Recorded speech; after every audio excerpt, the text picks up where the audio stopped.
Kanino kaya to? Sayang naman. Baka naman may nakahulog. Sayang, ang ganda pa naman ito. At mukhang maganda ang kwento. True! Ano kaya pwede natin gawin dyan para hindi masayang at kapakinabangan pa natin? What if basahin natin? Ay, go! Gusto ko yan! Ay, oo nga. Tara.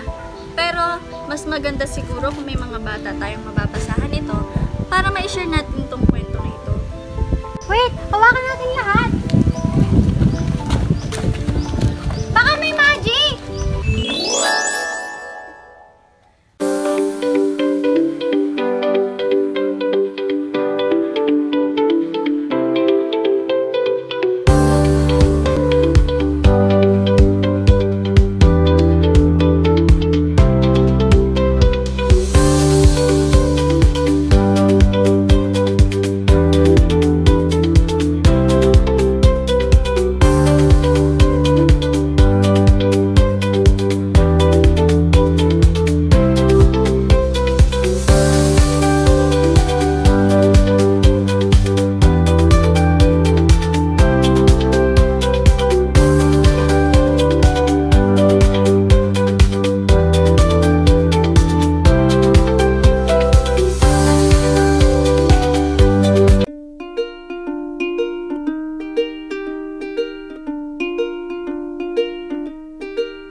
Magkakaroon po kami ng bagong aral. Nakikinig po kami ng kwento nila ate at kuya. Ang pamagat ng kwento natin ay... Magkakaroon kami ng bagong kaibigan. Magiging masaya po kami dahil kukwentuhan po kami ni ate at kuya. Maglalaro po kami tsaka makikinig ng kwento.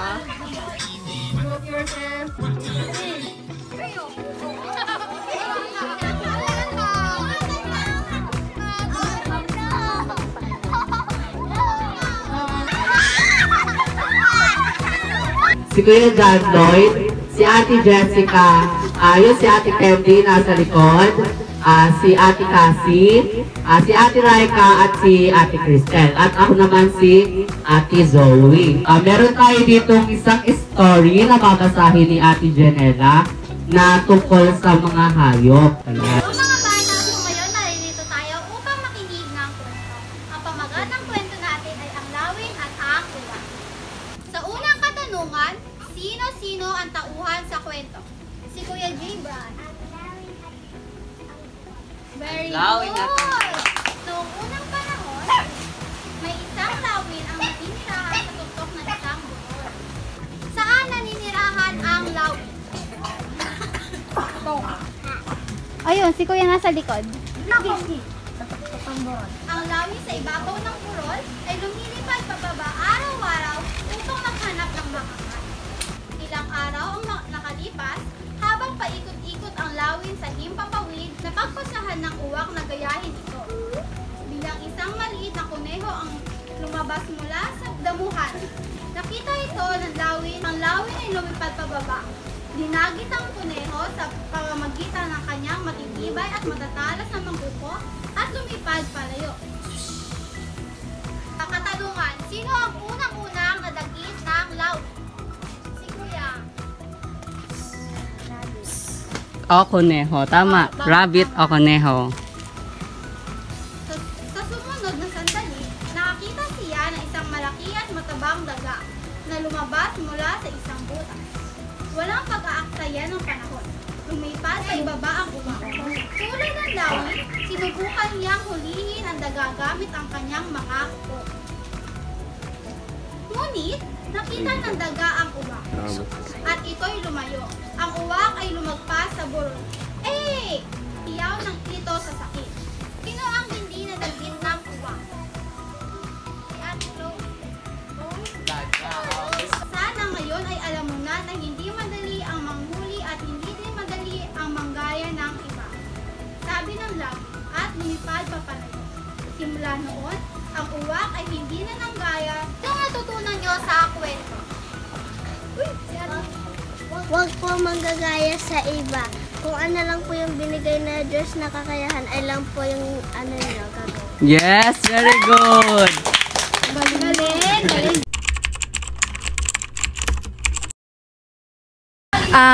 Sa storytelling kasi, meron kang matututunan. May mga lesson na dapat mong matutunan or di kaya kasi may mga ano doon na dapat pala hindi mo gawin yon, dapat pala magawa ko to sa iba. And nakakaano din siya, nakakatuwa kasi matutunan yung mga ganung bagay at dapat malaman ng mga bata na kahit puro cellphone lang tayo at walang ginagawa ay dapat nakikinig pa rin tayo sa mga ganung gawain. Maganda naman ang nilang laro na tuturuan ng mga bata na hindi pa mga marurunong. Katulad ng mga 5 taon hanggang 10 taon ay ayos lang naman sila. Masasabi ko po sa ginawa nilang program ay maayos lang po. Na-deliver naman po nila ng maganda din. Ang purpose po nito ay para matutunan po sila sa ginawa po nilang activity po din. I-enhance po yung pagko-communicate po ng mga bata at mga tumalo po.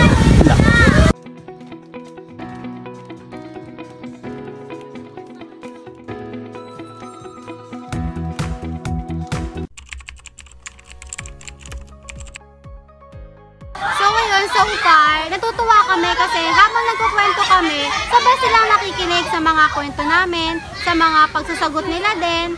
Yung mga sagot nila sobrang gagaling, sobrang huhusay nila.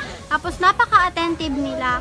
Para sa akin, nakakatuwa yung ganitong activity kasi mas na-enhance din kami at natututunan namin yung mga kakayahan ng mga bata.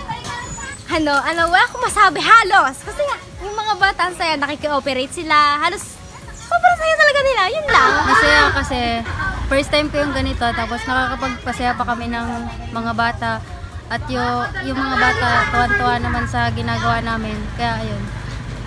Masaya dahil bukod sa nakikita ko silang enjoy, nakita ko din na meron silang natutunan. Experience ko dito is maganda. Gawa ng mga bata, nakapagpasaya kami. Tulad ng pag-aaral, yung baga kung nakakasalimuhan namin yung mga bata na natututo sila. Masaya kasi meron akong mga pamangkin at kapatid at pwede namin gawin sa amin. Masaya ako kasi nakikita ko masaya yung mga bata. Masaya ako, bukod sa masaya ang mga bata, may natutunan din sila. Masaya dahil pwede namin madala ito sa profesyon namin.